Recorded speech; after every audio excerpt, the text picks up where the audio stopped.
I am glad to have you back, and you have completely 100% justified why I do this on the regular. It is just an excuse to talk to people that I adore. I'm like, hey, why don't I get this person in the room and then make them talk to me awkwardly about fantasy crap? I'm here for it. My only regrets is that we won't be seeing each other in person in a couple of months, but you know, some other time. It's the worst. Like, I love Captain Con. My commitment to Captain Con, I think this is literally the first Captain Con I've missed. Period.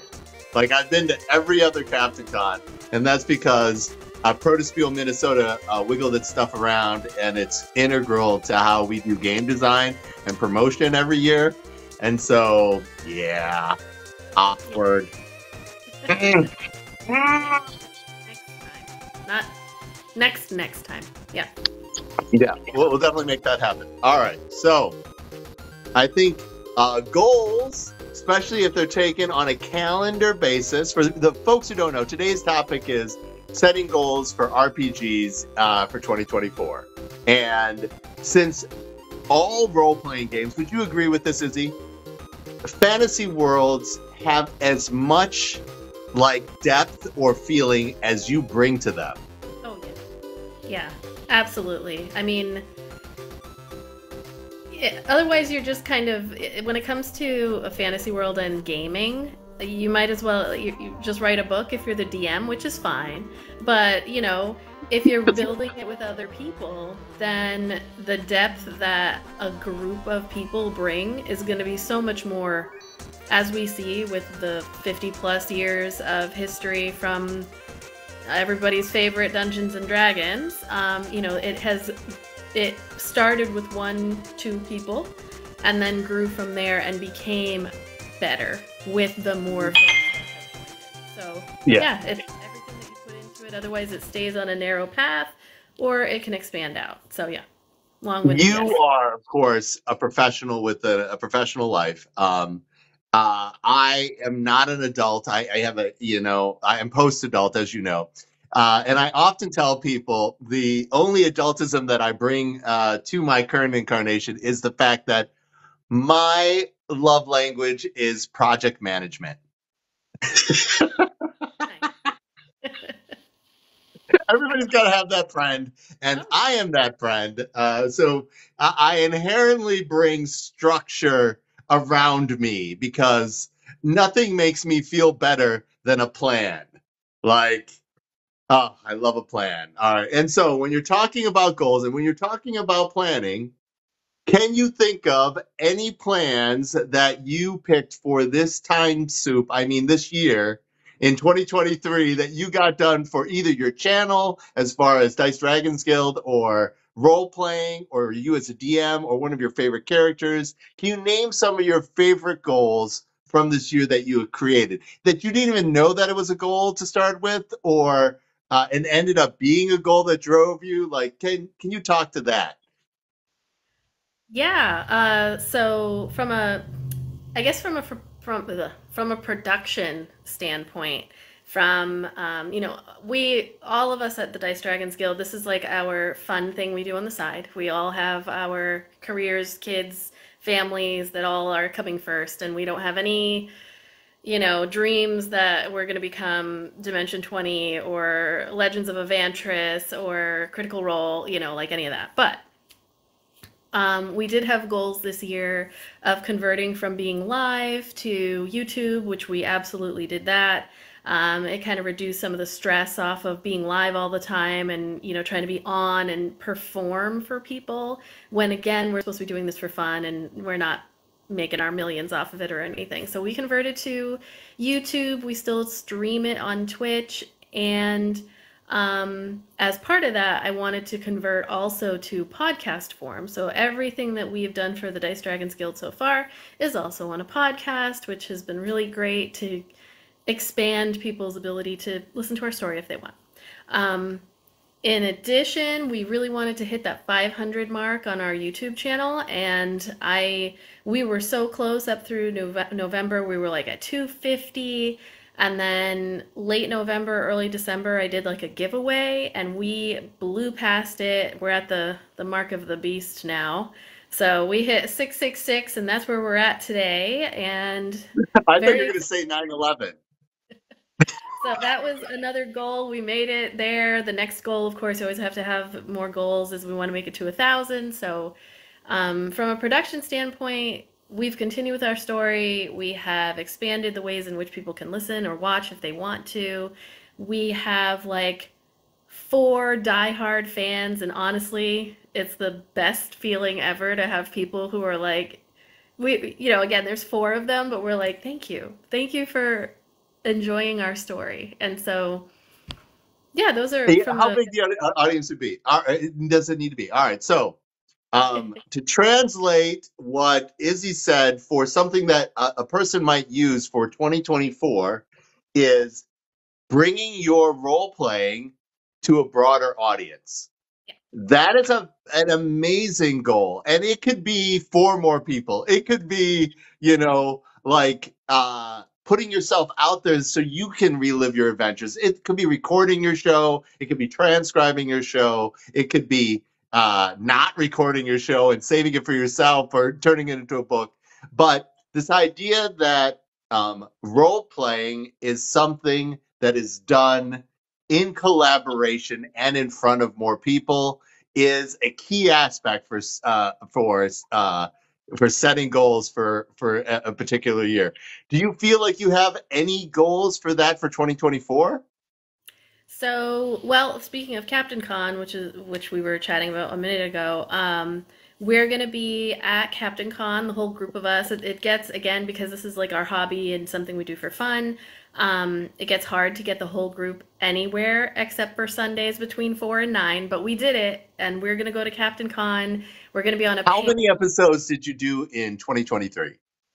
We did, we're up to session 33, but we did extras. So like 35 episodes, and that's with like COVID destroying us this past month and everything like taking away. You But yeah, did.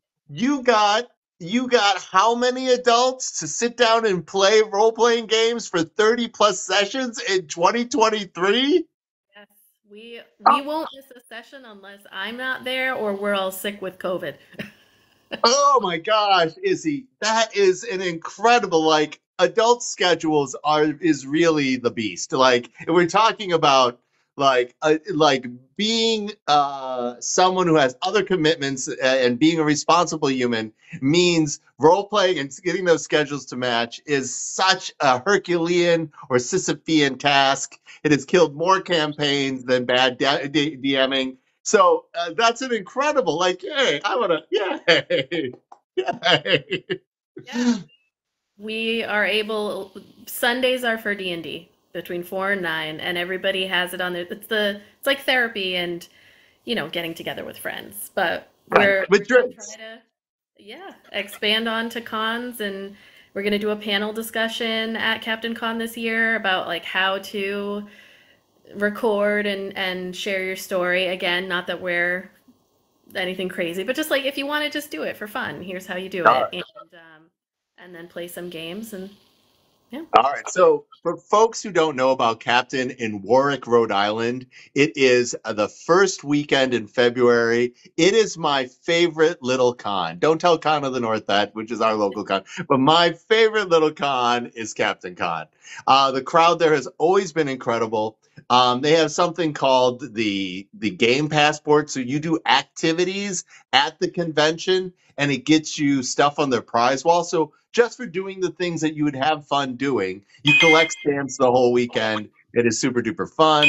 All right. And then, is that me or is that you? Oh, I think that might be me. My work. My work's trying to get me to go back to work. No, we need this joy. And yeah, it's a miniatures based convention, but there's a whole bunch of board gaming. And if you just want to earn yourself some board games by win as you play or play and win, that's also a great thing. And they have breakout sessions for painting. I think I did one panel with them. Didn't I do a panel with you like one year? Yep. we did. We did. I think it was about gaming, like how to create. Like I was interviewing you about Conquest Princess and um, crap, squirrels.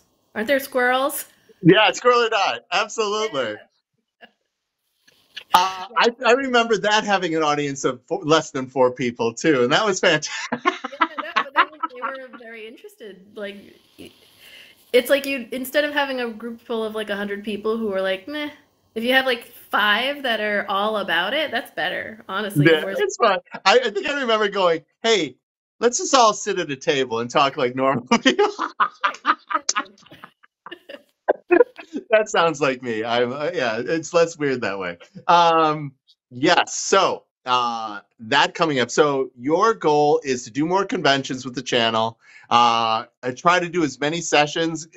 Stay with your commitment of Sundays.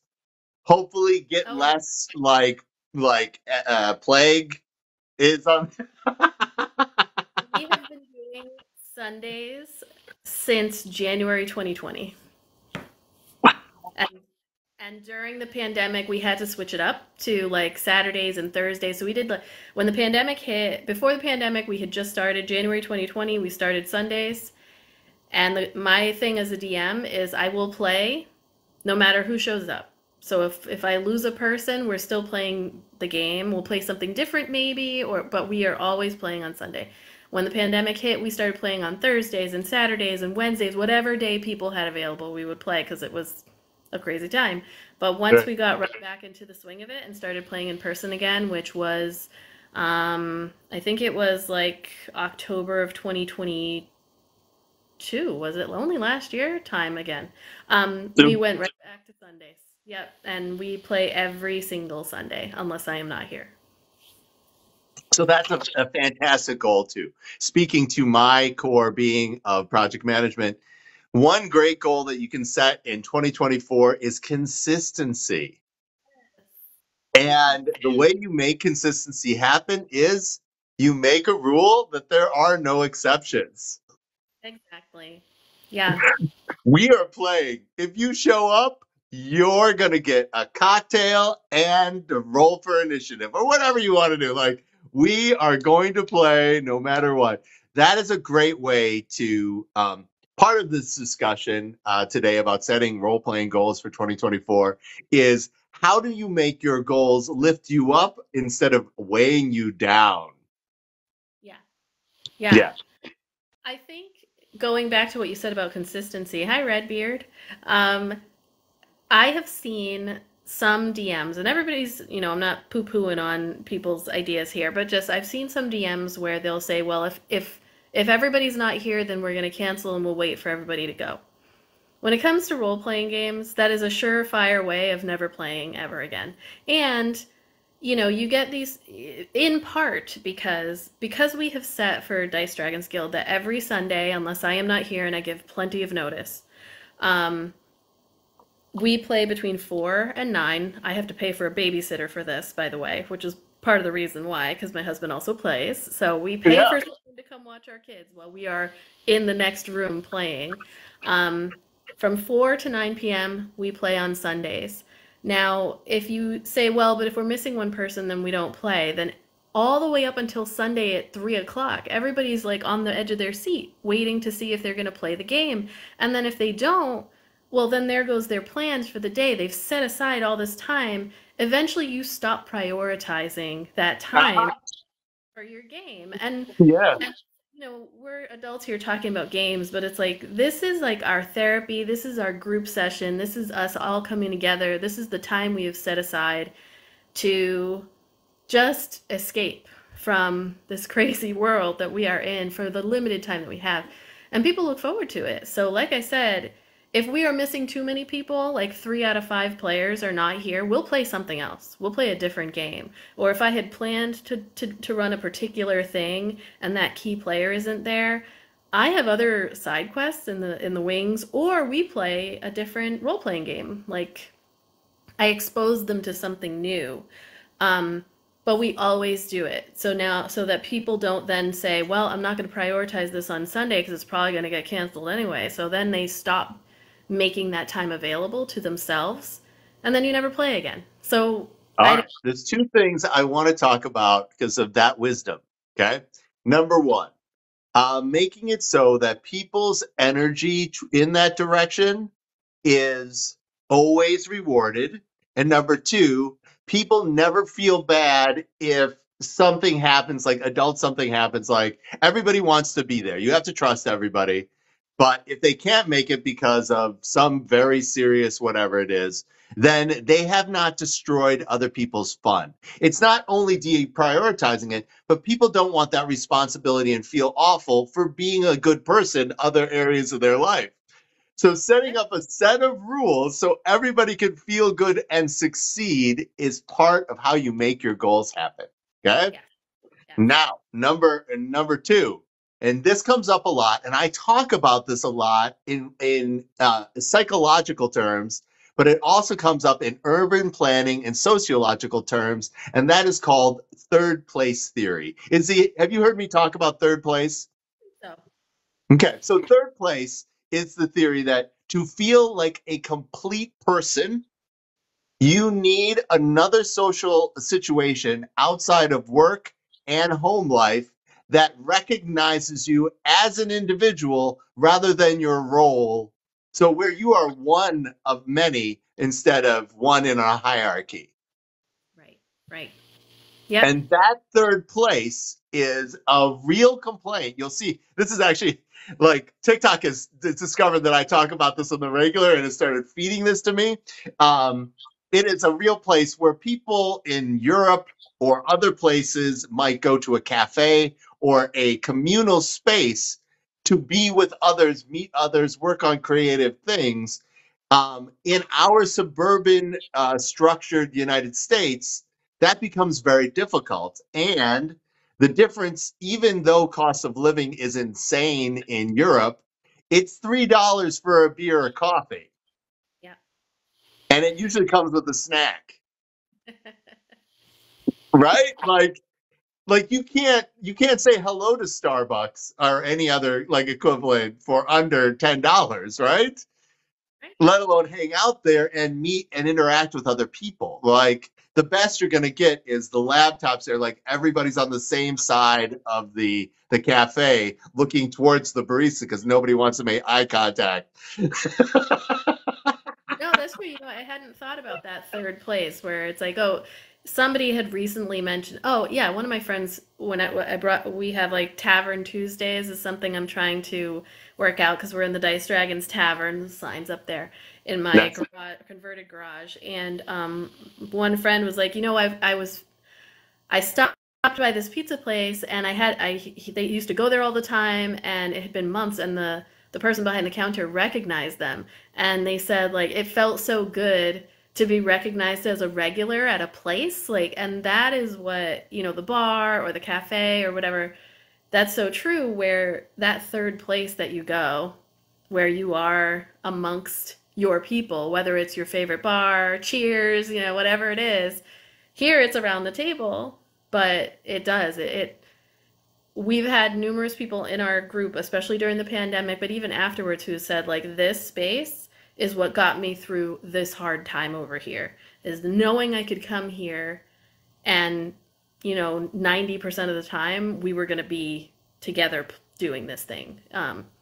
It's true. This is so important. And this is also about how setting goals lifts you up. Okay.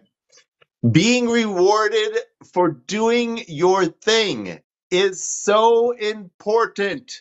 Um, you're eternally young and beautiful, but I am of an age where your reward for accomplishing something is the next more difficult something. And that is poison. It is literally poison. It is a poison we are feeding ourselves. And it's completely easy to make sure that that is not something that you're doing yourself by at least just taking a moment saying, good job. Like I I crush I entertained 5 adults for 39 sessions of 4+ hours every like this like that is a mountain of entertainment, Izzy, and you deserve to be celebrated. All the things, all the celebrations. It's fantastic. And those players obviously also felt it too. Like, um, my campaign, I was able to do this once in my life.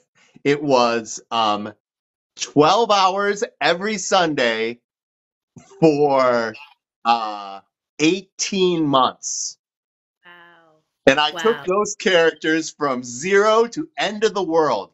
But that campaign was a love letter to the people who participated in it. Like, and despite the fact that it was 12 hours, Izzy, my hours of prep is usually 2 hours of prep to 1 hour of play. Mm. Hmm. We are, so I used to tell, I like to tell people, I say it even now. So I know I'm a type A personality. I know that but when people are like, oh, I'm a planner, and I say I don't have plan A and plan B, I have plans A through Z. Whatever can happen. I don't have A, B, and C.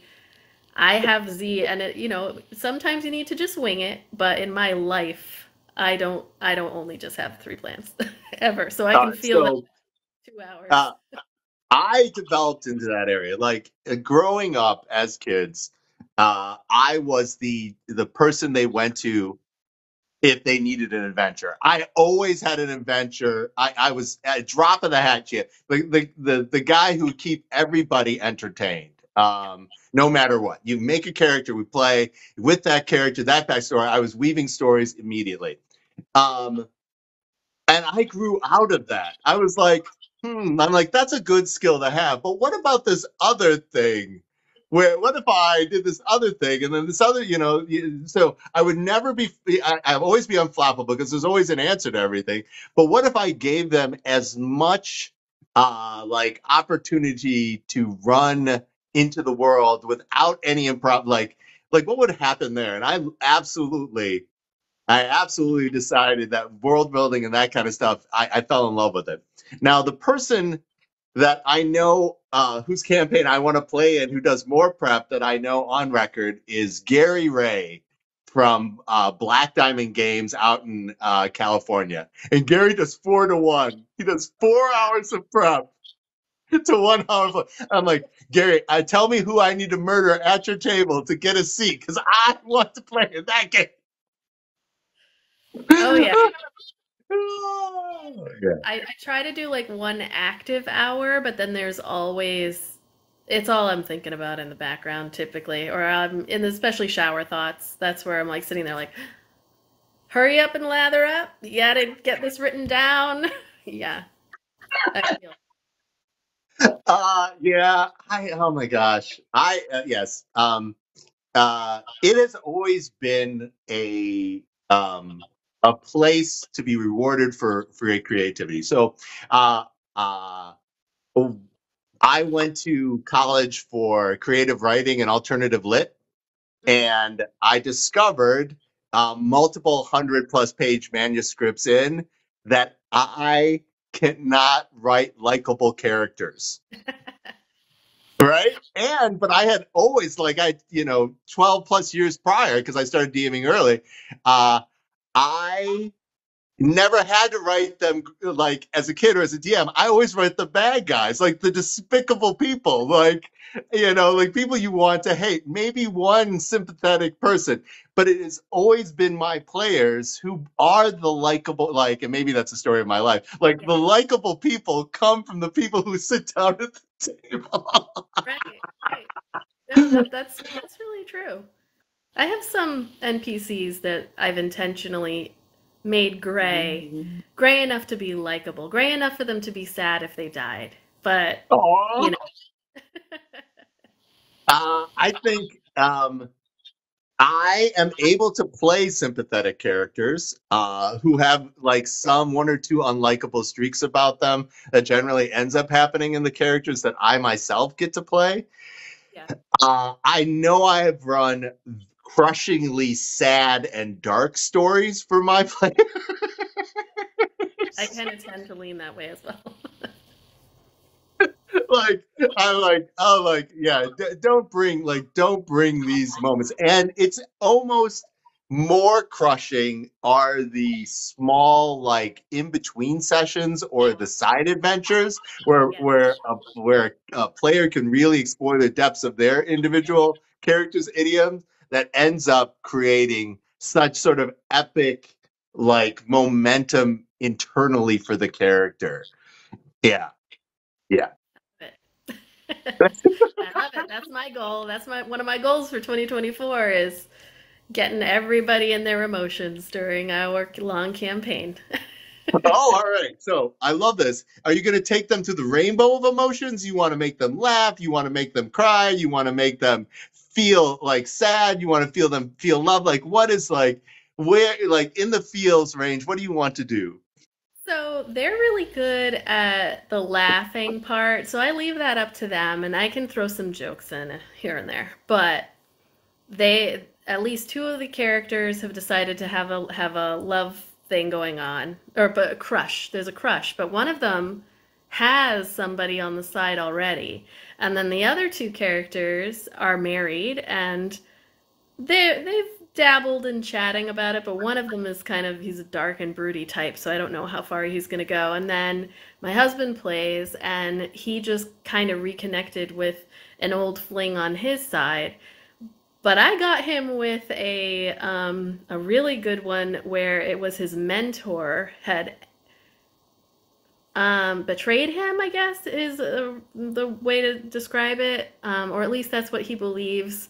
And his character just like couldn't accept it, and I got him with some emotions on that. So like my goal mostly is to give the space to feel those harder emotions because like we laugh all the time, but when you're not expecting for your mentor to have been doing this thing on the side and then instead of embracing you they actually disappear into a portal and tell you how disappointed they are in you, that's the kind of thing I like to explore. So you know I'll be doing No. that. Whoa. All right. So, in my DMing bag of tricks, I am very capable of creating villains who are so hateable, like unbelievably hateable. Okay, so that's one category. Secondly, I have characters so irritating and smug, you cannot help but hate them, despite the fact that they're on your side. You're like, I Yeah. would do the right thing, but that means helping this person. I hate this person so much. But in the true villain category, just like Thanos from Marvel, whatever it is, I must first make you embrace the fact that you hate this person, and then I need to walk you back to Yeah. how this person came about the terrible decisions that led you to such pure and unadulterated villainy. Yes. Yeah. He cannot be one-sided evil. It just doesn't work. Like, oh my gosh. Yeah. So in our fantasy world, there are creatures trying to escape other fantasy worlds. Okay. And usually it's because of very simple ideas like a food chain, like yeah. So the creatures who are lowest on this food chain are trying to escape to the more mundane human world. One of these is snails, semi-sentient snails. And the snails might attach themselves to your head like a hood and then take over your body. And it's very terrible for you. Okay. That's But there's this horror of this. And the snails only can articulate one word in common, and that is no. okay. And so the screaming iterations, all the role playing, one of my goals for that particular character was make you feel everything that you could feel with the word no. And it started with a multi-generational murder mystery where the snails like seemed like the bad guys, but they were just seeping into our reality, and so that's the kind of stuff that. So that's a sci-fi story No, or it's like a fantasy. okay. It's fantasy. It's a little Whovian. I like the fact that you picked up on it. It's definitely Doctor Who, and yeah, like unbelievably, like yeah, like why do they start with so one dimensional? Oh, just you just keep on looking. You just keep on Yeah. looking. Yeah. Yeah. I like to do one of the things, one of my goals. So at the end of all of my sessions, I do stars and wishes, and that is something where we all go around the table and we talk, like give a star. So once we're done with the session, we say, give a star. Everybody give a star to something. It could be a star to the food. It could be a star to how you're feeling today, or it could be a star to like something that happened or how somebody role played or whatever. So we do that. And then we do wishes. What would you wish to see more of? Wish to see less of? Wish would never happen? Wish will happen in the future? And I use that to inform future sessions and like things people are liking versus things they're not. And one thing that people like is I do flashbacks. Flashbacks are typically at the start of a session, and depending on how the last session ended, I will think about how it ended, think about all of these characters because I weave backstories, and we're doing a homebrew world with D&D 5e mechanics. Um, and I think about something that could have happened in their background that kind of feeds into what's going on now. And the only way I can describe it is one of the more recent ones I did was they had ended their session with a dance party. And when I started, even though it was like this tropical island, like pop in and all of that dance off, I started the next session with a flashback of our royal character, who is a prince, um, and him and his twin sister at a ball, like Oh, nice, classy. ball, like, and we moved into this flashback of him surrounded by all of these people who don't like him, but his sister, who's always been his like key person, who's always been there, and they do this like baroque dance and like they talk and they have a conversation, and I had some general ideas of what his sister would have said back then. This is when they're 12 and he's like 20 something now.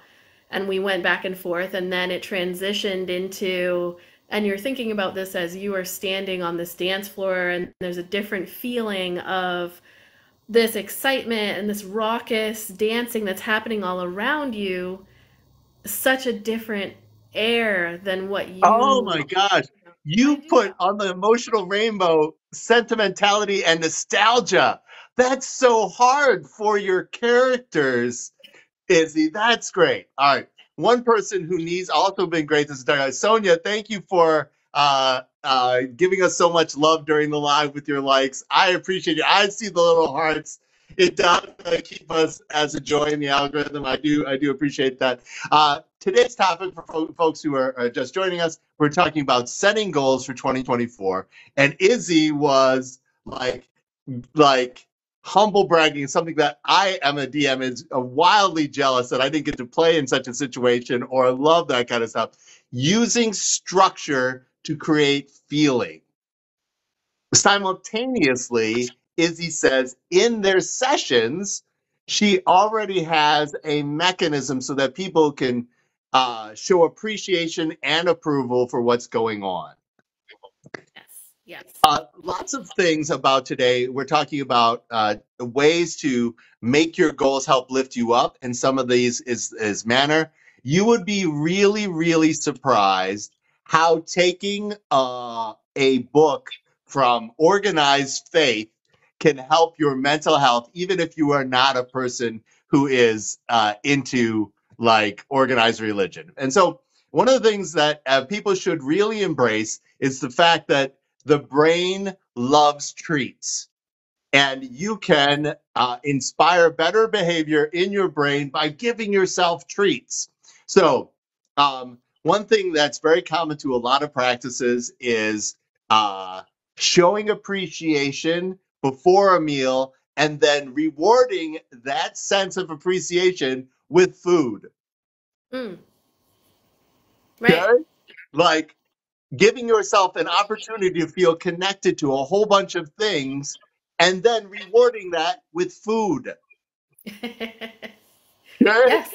Right? So, taking a moment to show appreciation and then having libations, taking a moment to connect to something larger than yourself, And that could be a fantasy world. It can be a goal for the year. It could be somebody's wonderful story. It can be a feeling that belongs to not only your character now, but the four diehard followers of your media. It can be any of those things. It can just need to be one larger than yourself. Yes. And doing so will, little bit by little bit, make you uh, treat your brain to the fact that this is healthy.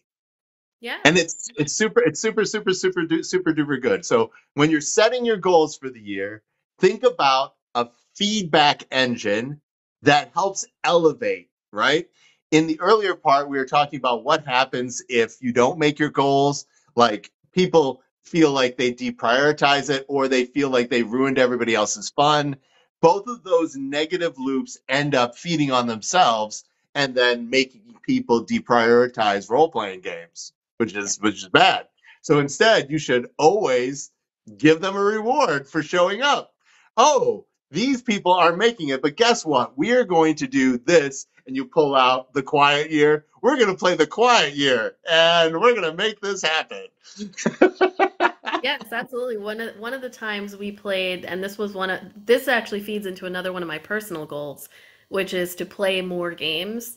Meaning, we got so focused on D&D 5e, it's easy, it's accessible, and I was just happy to have people to play with after 30 years of trying to find them.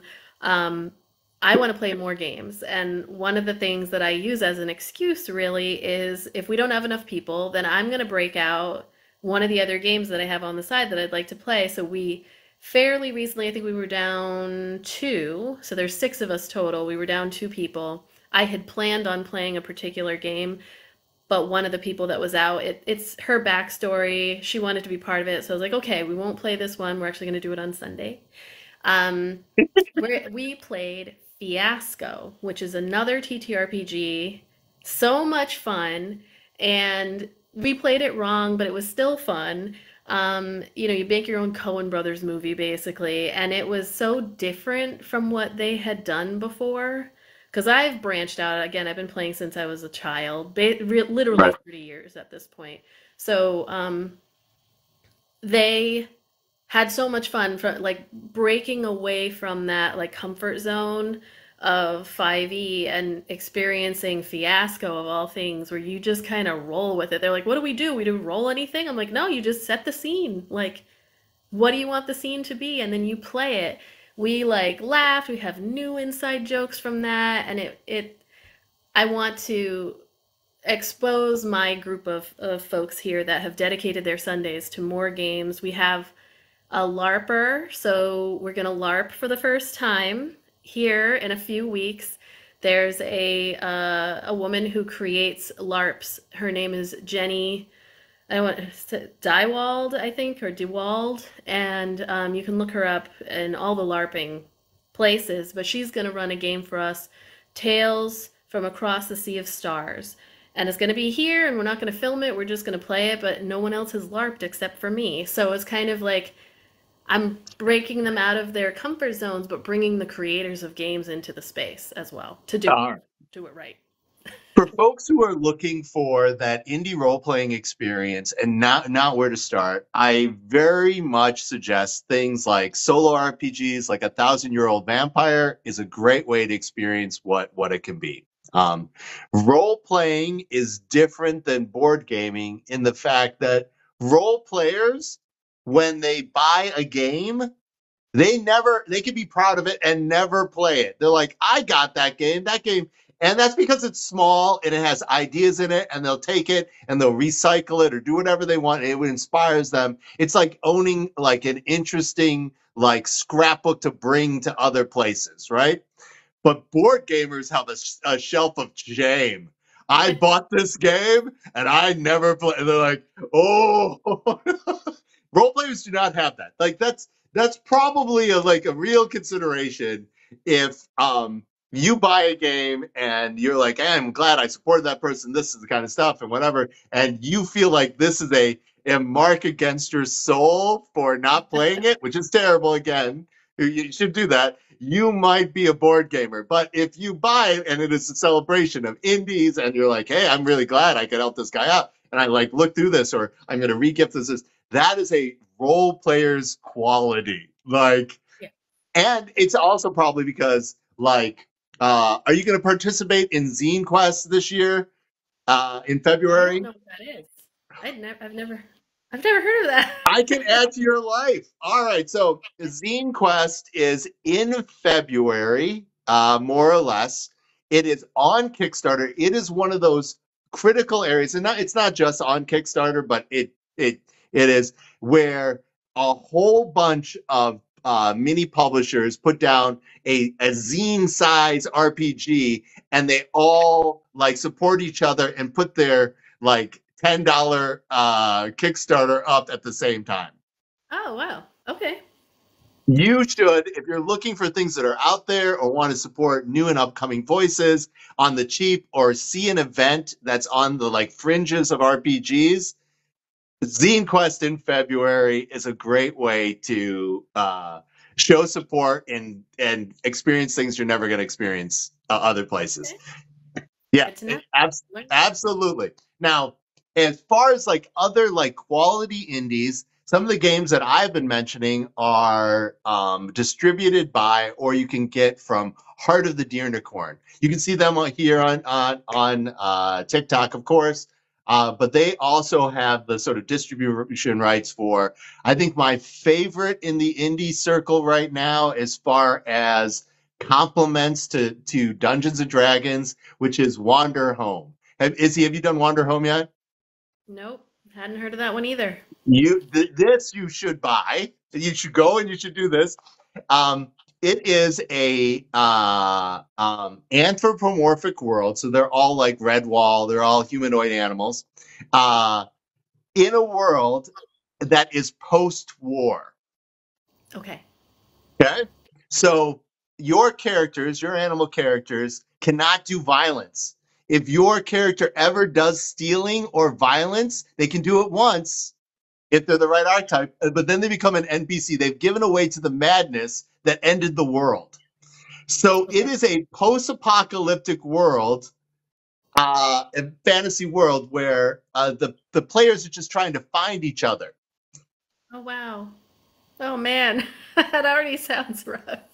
It's so good. No, like the way that the character creation is and how it sets up a set of goals for role-playing goals for your character is so quality as to be unspeakably good. Like the best role-playing that I've had to do on any streamed something was on our channel for Lone Gamers of the Apocalypse, where we play indie role-playing games, Okay. and it was my character Flower from who's a skunk, obviously. Flower, who is was a violinist, and it is really like, even if you only make characters for that game, it's like that role playing game. It will give you so many ideas. I cannot stress enough that all the praise for Wander Home is as good as you think it is, and you don't think a world that where you cannot steal and do violence, like what do you do? Right. Right. Right? Because No, that's Dungeons and Dragons I is will all murder hobos. yeah. Oh, I will be getting that. Absolutely. I love games that make you violence is I don't want to say it's a cop out because it's not, but it's an easy one when it comes to D&D and other ones, like, oh, I'll just kill the guy. I'll just kill the merchant and steal his stuff. And it's like it's easy. If you roll the right dice, then you're done. But when you have to like really think about emotions, that's what I love about. I think we talked about this before, like when I was growing up and playing D&D, it was hack and slash, and I didn't enjoy that even as a kid. So I shifted over to Vampire the Masquerade, where it was more talking and diplomacy and all that. Came back to D&D more recently, especially pandemic, but a little bit before that, because it's what people were playing. But I love the shift. I love the shift to storytelling and backstories and relationships and making people cry, happy or sad tears at the table. Like, love all that. Oh, Alice is missing. Um, Alice is Missing considered an RPG or a board game? I played Alice is Missing as well, especially with some folks who were newer to tabletop role playing. I would consider that a role playing, even though it's a text based. It is silent. I, for the first time in ever playing a game, was shaking and almost crying at the end of Alice is Missing. So I don't feel like a board game would get me there. It's got to be a role play where like I literally Oh, was shaking. you set a goal for me, Izzy. I want to make a role. I want to make a board game that makes you feel. Alex has shown up. Battle Bear. Kevin, of course, is here. Like, I'll like talk about four people that are awesome. Thanks everybody for making time. Um, Now, Izzy, my game, Mouse Cheese Cat Cucumber, has a role playing game called the Mechanical Corners. There are no guns in Mechanical Corners, they're all replaced by bananas, but it is a heist RPG. And there is some level of like, the city ends up burning down in a lot of the adventures, but it always gets rebuilt by the masterminds and all this other kinds of stuff. Uh, I am very, very, very interested in the space where board games and RPGs meet. Yeah. Conquest Princess has an RPG we're working on called Fashion Hunters of the Tiara, where you play the support people from the Conquest Princess, because then, you know, like these guys are time agents, they're busy doing SWAT stuff, but there are other people who are running around trying to make that universe possible. And it uses the bag mechanic and the gauntlet mechanic. Okay. So in a scene, this is the secret sauce for this one. In the scene, everybody has a certain amount of action coins. And you can use your action coins however you want to do that. But this is a way that makes sure that everybody knows sort of what the other people are doing and make sure that there's a balance between the characters' influences. We all have had that session where I'm that person who's over talking while everybody else is quiet. Like this keeps happening. Yeah, that spotlight sharing can be hard. Yeah, I'm the worst. As the DM, I don't have to worry about it as much. I just more worry about wrangling it and pushing it in certain directions. Yes. All right. So today's topic for folks who are just going here, we're talking about setting role playing goals for 2024. So our thesis, is um, role playing worlds and exercises and events. You can get as much as you put into them. And why not use real life skills or things that you know to work to improve your lives, like setting goals, and add that to your either role playing events or for what you want your character to do. I love it when a player tells me, I would really like to explore this with my character. I Yes. would really like this opportunity to happen. Is that something that's in the story? And I'm like, I can make that something that's It's in the now. story. Like it is now. Thank you for letting me know. Like, uh, uh, oh, you want to do this? One thing that I do in my sessions, and I don't know if other people do this, I let people know how on rails versus how sandboxy or how open world the story is. Okay. Yeah. I let players go, hey, this adventure is going to be on rails. And so they understand when they strap themselves in for the roller coaster ride, what will help them enjoy it, right? Nobody wants to be like that guy from the Matterhorn in Mall of America who jumps out of his seat and gets killed by the next Matterhorn coming down. Nobody wants that. No. No, you cannot fight the structure. So letting the players know this is their opportunity to like lean into the story versus create their own story is something that I build into the sessions as so they know. And so they know the opportunities that they will have to go and like explore the world openly and so forth and whatnot. Because sometimes your players have had a hard week and they're like, analysis paralysis Yeah. or executive dysfunction, right? and you let them know this is an adventure completely crazy, and they're like, oh, okay, I've got to do this now. Or they're like, oh no, I'm just gonna let the adventure happen to me. I am Right. Actually, interestingly, like the way I started off our main campaign was I told them all like this is going to be an open world and you've given me your characters. We're going to see what happens from here. So for the first little bit, first several weeks, I didn't even really know what was happening. I made like a bunch of directions that they could go in, and then like as they started going in them, that's when the stories began to like find itself. And then as we go, the more things that they do, there are other ways of branching off, but now we know what the main, or I know what the main path is of like where they need to go in the end. I don't know what's going to happen when they get there, but I know what's waiting for them. When we play on Sunday, even though this is a side mission and part of somebody's backstory, I did tell them for this coming Sunday, I said, we are telling a story that has already happened. So nothing that you do is going to change the outcome. It will change potentially, depending if you save a certain person or don't save them or make a decision thinking it's right and maybe it turns out that it's not. Well, I'm excited to see these little things, but I told them this story has already taken place. You are the crew aboard the ship. The ship has sailed. The ship has already ended where it ended. We're just going to tell the story together of what happened. And in doing so, I'm going to give them some Easter eggs about the main quest that has to do with their actual characters. But I will do that kind of thing too, where it's like, okay, this is your main story, and like, we're building that together. This is a side quest, and you can either influence what happens, and it is completely different, or it's already occurred, and I'm just giving you a glimpse into yeah, this window. story that Yeah, we are going to yeah, tell, but you will never see these people again. right. And Or like, and if you do, they might not be in the same state of yes, livingness. That is probably right. And it yeah. kind of gives So them permission.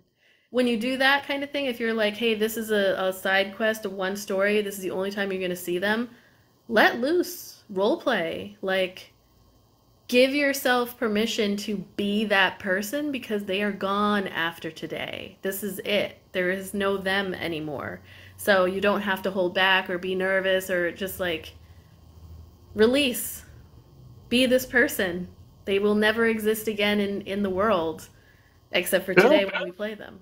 So, that I love that freedom. That is also the animal of a convention role playing game. Like a one shot has a lot of freedom and allows you to do things like that would be a fantastic goal for any role playing year is run or experience more one shots, things that are complete in a, X number of scenes, like 4 scenes, 4 hours, and can you tell a whole story? Those are all fantastic. I am overly ambitious. So any campaign usually starts with me understanding how the world will end.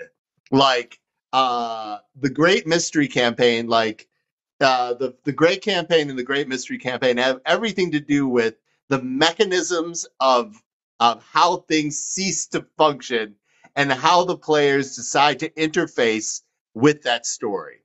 Okay? I absolutely love that. One of my favorite Star Wars films is The Hidden Fortress by Akira Kurosawa, and that, yeah, like if you've ever seen this, you please go watch it. It's black and white, and you realize that Star Wars is just Lucas's knockoff on this movie. okay. It's fantastic. I believe it. But you get to see the characters of the droids are personified in this movie as two like peasants who want to be Ronin, and Okay. they are watching the story but completely unaffected by it, just like the droids are. And that is a very interesting place in a story.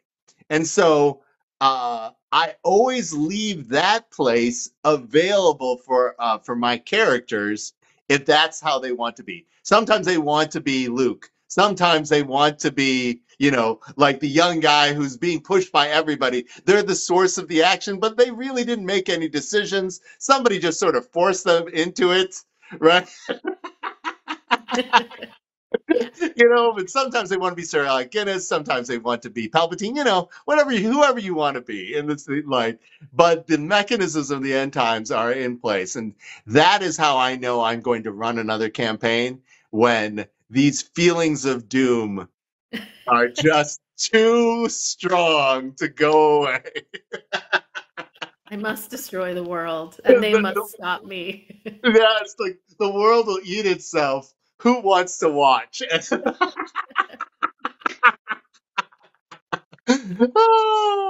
Oh, Do all you right. play in person? Is that one of your goals? Are you playing in person everything, or are you virtually? I was playing in person for the campaign that I've been running, and I would like to play more. I very much love playing Silver the Whatnot. Yeah, I have this idea that eventually I will find people to invest in my idea of a senior citizens role playing home where Yeah, it's all gaming and TTR and where the orderlies are here and they have to bring like adventures for you to play every yeah. We're gonna give us, 25 more years or 20 years, and yeah, like seriously. it's gonna be lit, as the kids say. Yeah, it's gonna probably be AI robot orderlies, but I've Yeah. seen that movie too. Like Tesla's new robot is super creepy. If you haven't seen that thing, oh my god, Oh, that thing. No, it's no. its hands. Don't look the hands. It's like, oh.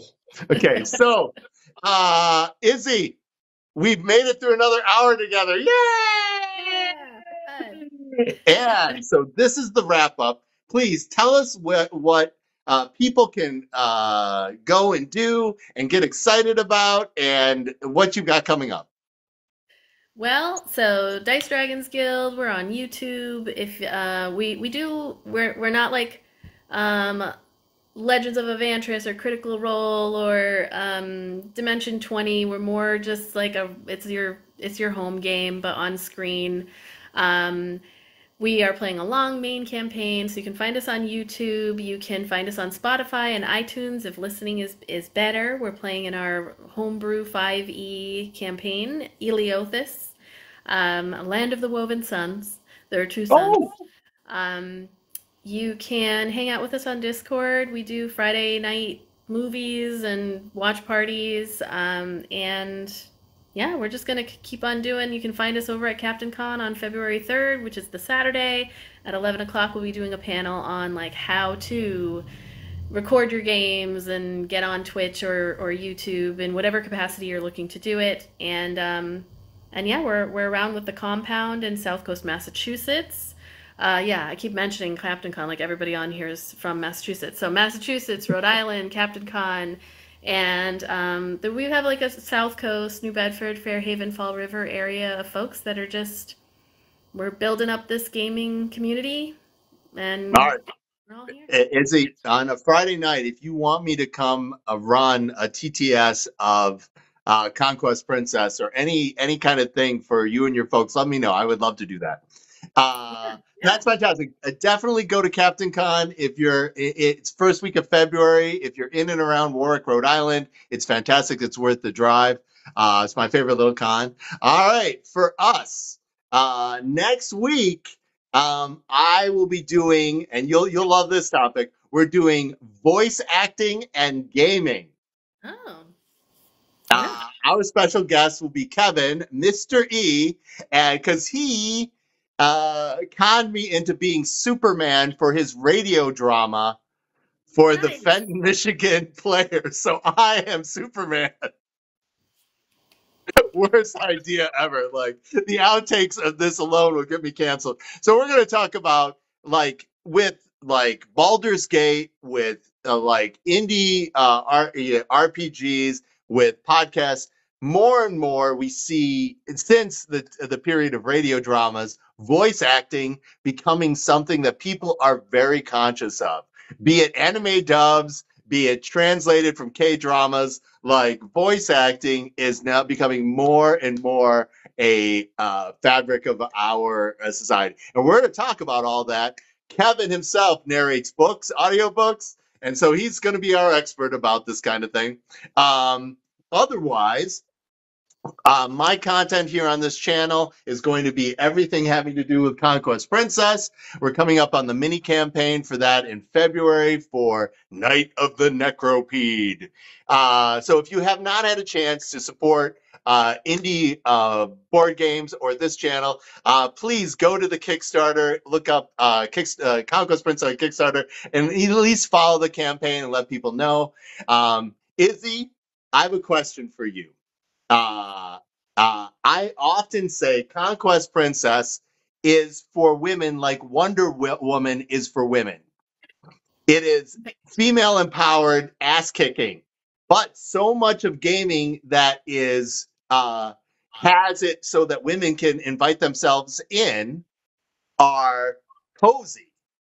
And this game is a lot of things, and it is for women, but it is not cozy. So when you have a chance, let me know what your thoughts are from getting women from like I love cozy. Don't get me wrong, I love cozy, but Absolutely. there's a space for Wonder Woman in my universe. Right. So Absolutely. those questions and more are coming up. Izzy, any last thoughts? Um, well, I want to say thank you to Kat, who was in the chat. Speaking of voice actors, Kat is fantastic and has helped me with some voice acting stuff even recently. Very excited. So I can't agree more, and I'm looking forward to seeing next week with Kevin. All right. That's awesome. So thanks everybody else who made time. And again, next week is very super exciting.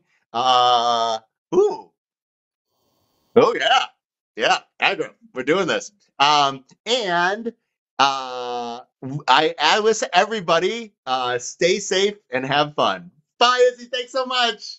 Bye. Thank you. Whee!